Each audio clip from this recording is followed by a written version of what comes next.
Already जो ये fruit industry खसारे की तरफ जा रही है, चाहे किराया हो, चाहे नेशनल हाईवे हो, चाहे आगे मार्केट डाउन, ये सीधा असर जो एक किसान होता है उस पर असर पड़ जाता है और वो बैंकों का कर्जदार बन जाता है। आप देखें, ये बोलते हैं किसान जिंदाबाद, लेकिन मुझे ऐसा नहीं लगता है, क्योंकि आप देखें कार्डबोर्ड जो हमारा है उस पर जीएसटी जो पिछले साल 12% था उस पर इन्होंने 18% कर दिया।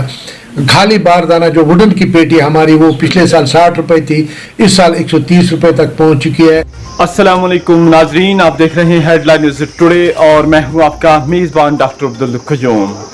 नाजरीन, इस टाइम हम बराह रास्त आपसे मुखातिब हैं बलद में एशिया की सेकंड लार्जेस्ट फ्रूट मंडी सोपोर फ्रूट मंडी से। नाजरीन, मैं आपको बताता चलूँ, आज एक ऐसे मुद्दे पे बात करेंगे जिस मुद्दे को लेकर न सिर्फ वादी कश्मीर के तुलबा, कारोबारी अशखास, सरकारी मुलाजिम, बल्कि पूरे मुल्क की इकोनॉमी में रीढ़ की हड्डी का दर्जा रखने वाली सनत यानी फ्रूट इंडस्ट्री जो इस मुद्दे से सबसे ज्यादा परेशान और मुतासिर है। मैं बात कर रहा हूं श्रीनगर जम्मू कौमी शाहरा की, जिसपे लगातार पिछले 20 सालों से शद-ओ-मद से काम जारी है।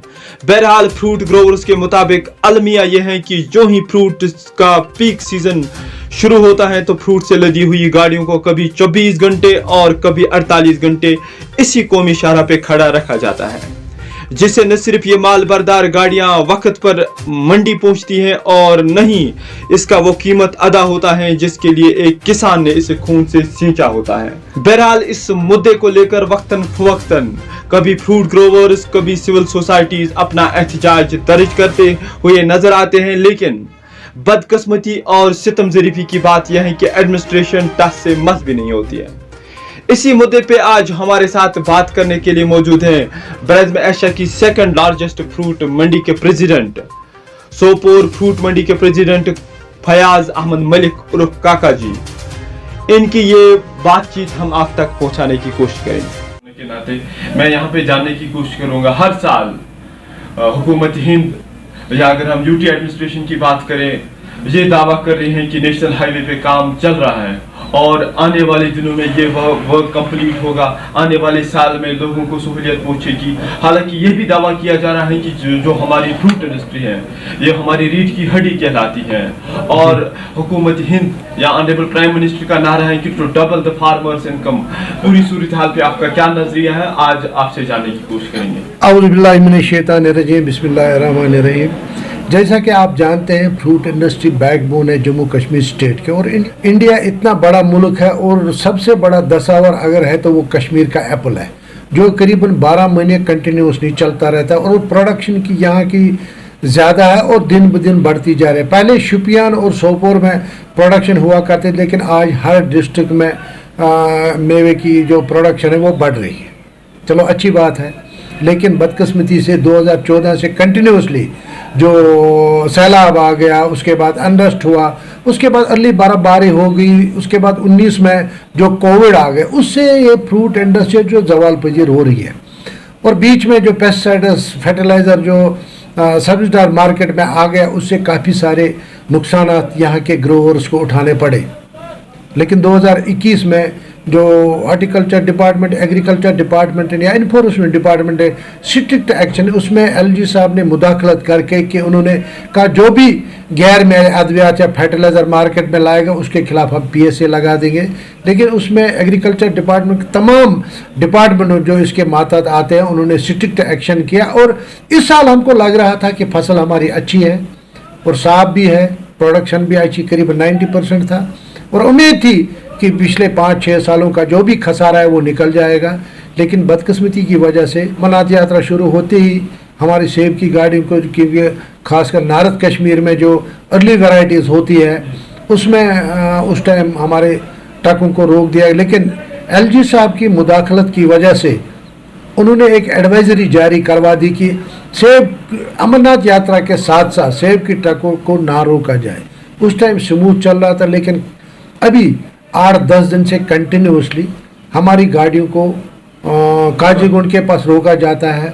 उसमें बहुत सारी दिक्कतें आ जाती है, क्योंकि आप देखें अगर जो नीचे से माल यहाँ पे कश्मीर वैली में आ रहा है, जो बाकी जो सब्जियाँ होती है बाकी होती है वो स्मूथ पहुँच जाती है, लेकिन हमारी जो अभी तो शुरुआत है अभी करीबन कश्मीर वैली से 800 से 1000 ट्रक डेली लोड होती है, लेकिन अभी 8-10 से कंटिन्यूसली काजू उनके पास उनके रोक दिया जाते हैं। हमने उसके खिलाफ एक प्रोटेस्ट किया हर मंडी में, लेकिन उसमें गवर्नमेंट अभी उसके साथ बात चल रही है कि हमारी ट्रकों को ना रोका जाए, क्योंकि ये जब रोक देते हैं 3-4 दिन के लिए हमारा माल बॉयल हो जाता है। हम बार बार गवर्नमेंट से ये बात करते हैं, चाहे एलजी साहब हो, ड्यूकाम साहब हो, हर किसी से हम बात करते हैं इस बारे में कि हमारा ये पेरिशेबल आइटम है, इसको ना रोका जाए।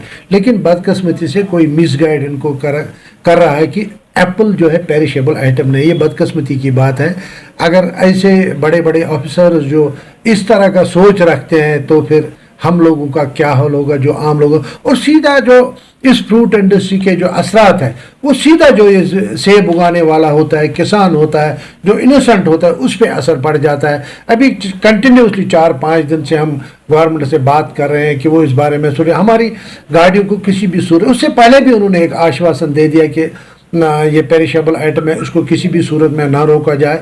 मैं आपकी वसत से एलजी साहब से इसमें मुदाखलत करने की अपील करूंगा, जैसे उन्होंने अमरनाथ यात्रा के टाइम में की थी। आज भी उनकी मुदाखलत से हमारा ये मसला हल हो जाएगा, क्योंकि ऑलरेडी जो ये फ्रूट इंडस्ट्री खसारे की तरफ जा रही है, चाहे किराया हो, चाहे नेशनल हाईवे हो, चाहे आगे मार्केट डाउन, ये सीधा असर जो एक किसान होता है उस पर असर पड़ जाता है और वो बैंकों का कर्जदार बन जाता है। आप देखें, ये बोलते हैं किसान जिंदाबाद, लेकिन मुझे ऐसा नहीं लगता है, क्योंकि आप देखें कार्डबोर्ड जो हमारा है उस पर जीएसटी जो पिछले साल 12% था उस पर इन्होंने 18% कर दिया। खाली बारदाना जो वुडन की पेटी हमारी वो पिछले साल 60 रुपये थी, इस साल 130 रुपये तक पहुंच चुकी है। हमारा जो एक अमेरिकन एप्पल होता है जो नॉर्थ कश्मीर में बहुत ज़्यादा है, वो हमारा बांग्लादेश कंज्यूम करता है उसको, लेकिन बांग्लादेश गवर्नमेंट ने पिछले साल 40 रुपये 50 पैसा टैक्स लगा रही थी और इस साल उन्होंने 55 रुपये पर केजी कर दिया है। इसका मतलब हमारी एक ट्रक पे 12 से 14 लाख रुपए एक ट्रक पे हमारा टैक्स लग जाता है। हमने अपने एक्सटर्नल अफेयर्स मिनिस्टर साहब को भी, जयशंकर जी को भी एक मेमोरेंडम आलवेली की तरफ से भेजा है कि मुझे उम्मीद है कि वो उसमें बांग्लादेश गवर्नमेंट से मुदाखलत करके इस टैक्स को कम किया जाए ताकि यहाँ के ग्रोवर्स को फ़ायदा मिल जाए। मैं आपकी वसादत से अपनी जो सेंट्रल गवर्नमेंट उनसे अपील करता हूँ कि हमारे बहुत ही मसले हैं, और साथ साथ में ये भी कहूँगा ईरानियन एप्पल जो है उस पर भरपूर टैक्स लगना चाहिए। जैसे हमारे अमेरिकन एप्पल पे बांग्लादेश गवर्नमेंट टैक्स लगाती है, उसी तरह ईरानियन एप्पल पे फुल टैक्स लगना चाहिए, क्योंकि हमारी हिंदुस्तान में आता है, जिससे हमारे यहाँ के ग्रोवर, चाहे हिमाचल का हो, चाहे JNK का हो, चाहे उत्तरांचल का हो, उनको काफ़ी सारे नुकसान उठाने पड़ रहे। मैं आपकी वसादत से अपने एडमिनिस्ट्रेशन से, सेंट्रल गवर्नमेंट से अपील करता हूँ कि ये बैकबोन है अपने इस इतनी बड़ी कंट्री का, और इस मेवा सनत को बचाया जाए, क्योंकि ये एम्प्लॉयमेंट जनरेट करती है। पढ़े लिखे लोग जो है वो इसमें कूद जाए, क्योंकि नौकरियां नहीं मिलती है। वो हर किसी के घर में एप्पल का गार्डन है, हर कोई चाहता है कि मैं ये काम करूं। मैं आपकी वसत से अपील करूंगा कि इस फ्रूट इंडस्ट्री की तरफ ध्यान देना चाहिए। मैंने हमेशा आपको लोगों के मामला जो अपने जो हमारे जो मेवा सनत से वाबस्ता हमारे ग्रोवर्स हैं उनकी ये शिकायत है कि रेट वेरिएशन आती हैं आजकल फ्रूट मंडी में। क्या आप समझते हो जो ग्रेडिंग है, A grade, B grade, C grade, जिस तरह कल हमारे यहाँ दिल्ली फ्रूट मंडी से एक वीडियो वायरल होता है उसमें कश्मीर के फ्रूट को दिखाया जाता है, ये ग्रेडिंग प्रॉपर नहीं होती है, इसमें जो नीचे वाला ता होता है वो बिल्कुल खराब सड़ा पड़ा होता है, छोटा साइज का होता है। क्या आप समझते हो कि इन किसानों को भी चाहे जो फ्रूट इंडस्ट्री से वाबस्ता है इनको भी प्रॉपर ग्रेडिंग करनी चाहिए, तब जाके किसी हद तक जिस तरह बीरों रियासत का जो फ्रूट होता है यहाँ सज धज कर आता है, उसका पैसा अच्छा आता है। क्या किसानों की भी प्रॉब्लम है? क्या इनमें भी हुनर की कमी है कि इनको भी सीखना चाहिए? तो अपने इन किसानों से आपकी क्या मैसेज है? मैं अपने ग्रोवर्स को यही अपील करूंगा।